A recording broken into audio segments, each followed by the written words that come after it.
So hello, we've got to the third part of our introduction to business vehicle sticker design lecture.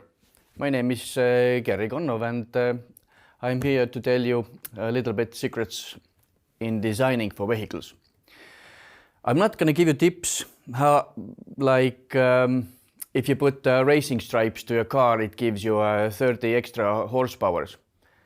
But I think I'm rather going to give you tips how to get attention in designing a little differently and get extra 30 viewers to your design.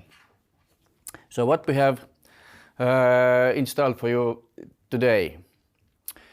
At first, we're going to look where to actually start when designing a vehicle. Should you use your self-made photos or use internet blueprints?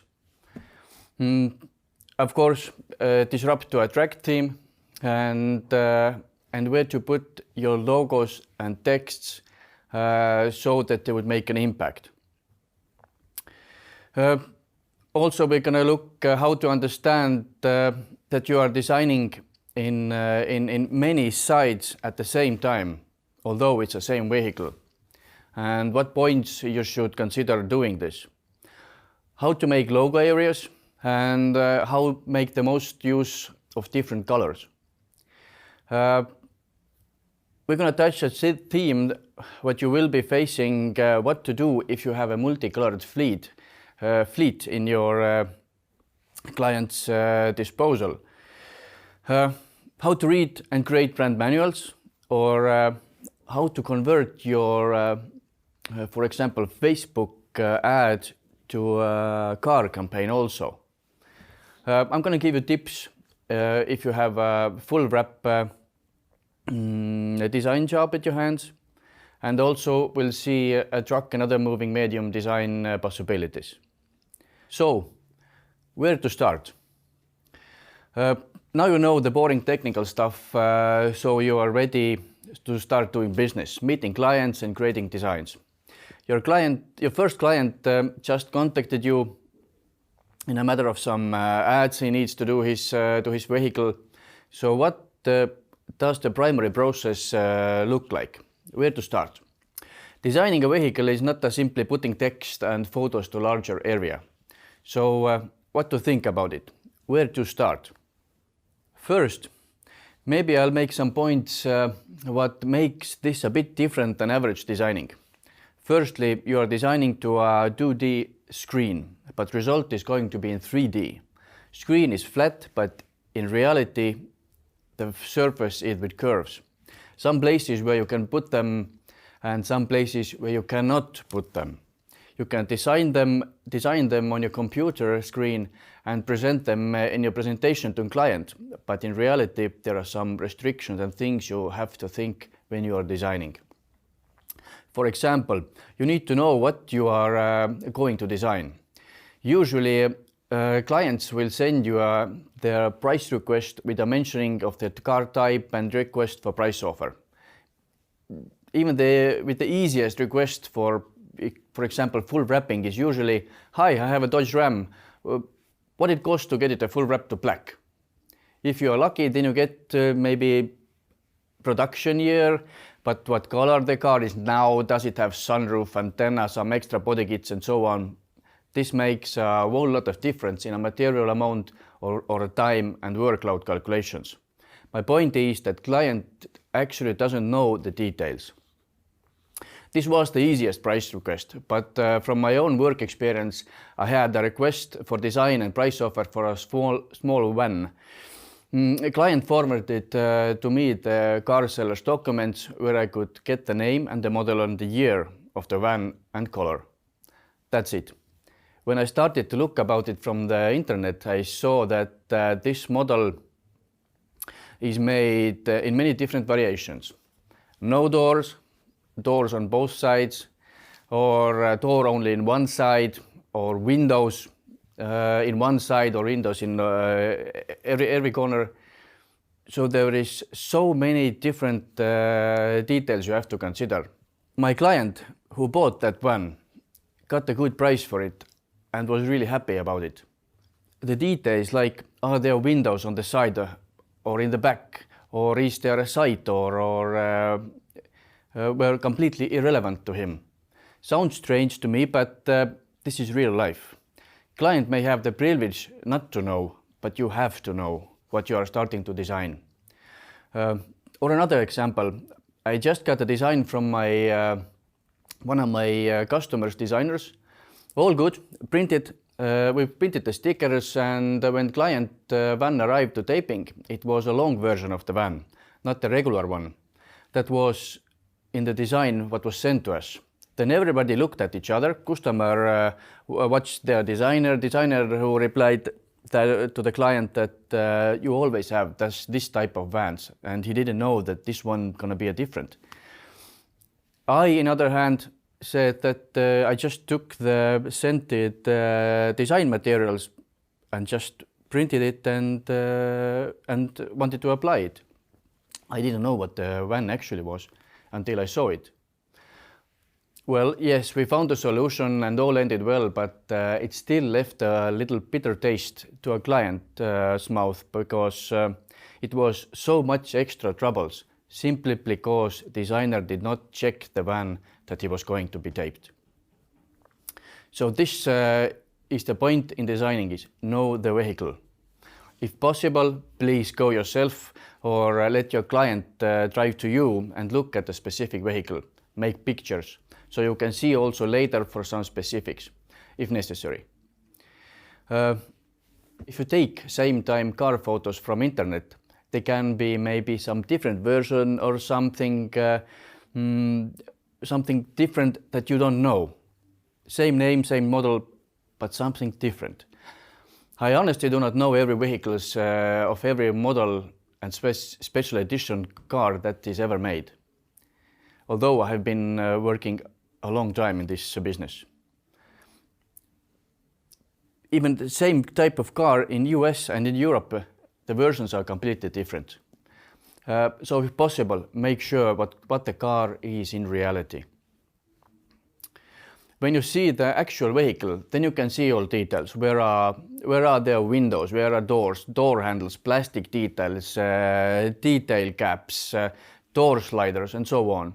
When you make pictures, make them from straight direct position, not those car sales photos from the angle. You are not selling the car, it's already been sold, you are making the design.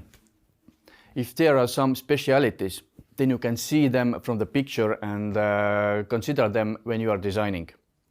I also use actually car blueprints.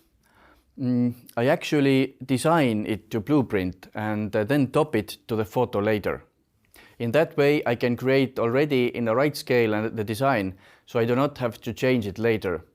Also, this helps me to look for car specifics. As mentioned, detail gaps, door sliders, door handles, that they don't cut to the text and so on.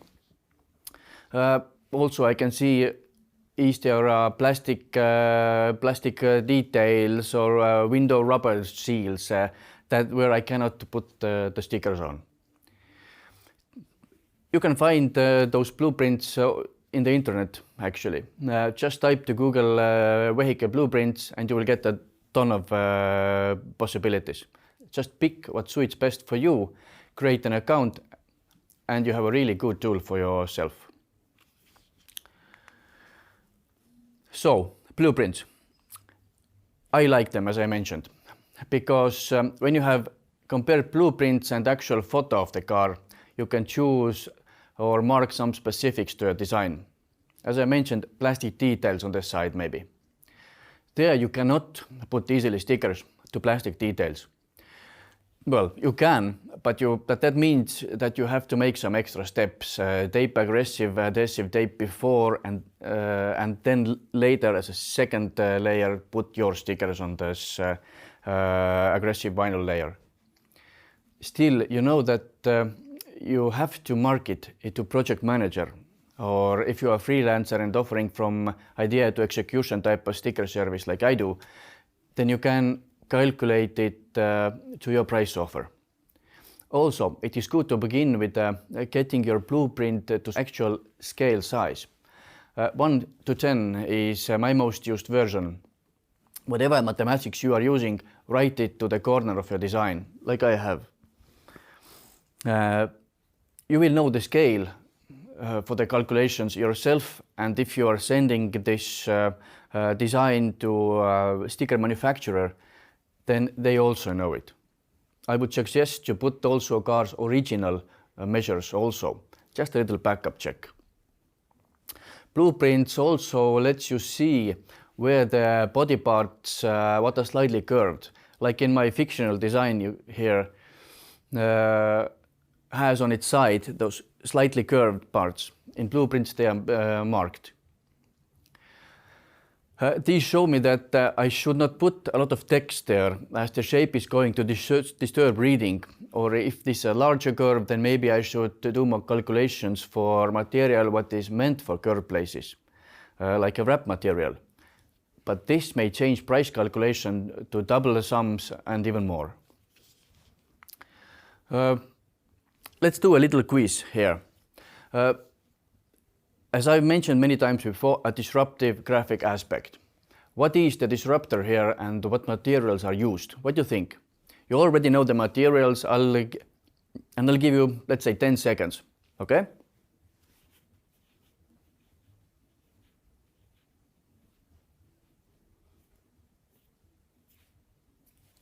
We'll come to the answer later. Even with this easy and simple design, like my red stripe design is, imagine this red stripe driving in a traffic. It is not usual look, so it attaches attention. All that the red stripe is actually attention seeker. Have you seen a movie Matrix, actually, where Lawrence Fishburne is talking to Keanu Reeves how systems are working in the Matrix? But Keanu is focusing in a dull, colorless crowd where he sees a beautiful blonde woman in a colorful red dress walking by. When he is interrupted with a question, were you listening to me or looking at the woman in a red dress? Of course, he was looking the woman in a red dress. She got the attention, disrupted the traffic. Same principle is disruptive graphics. Make yourself noticeable. And this does not mean you have to make a vehicle in a full photo wrap, as it may even more make your car unnoticeable in traffic information. This red stripe may work even better. So answer to my questions are, what I asked earlier to our quiz. I would use the red stripe materials and tape it with midterm usage materials. It is doable because, as you can see, the stripe doesn't connect with a lot of curved parts or other details what are hardly tapeable with this material. It misses door handles, it misses this plastic on the lower side. You can use and do it with red wrap material, which is easier to install, yes, but it also a lot more pricier. Text, I would really do with midterm black and red tape.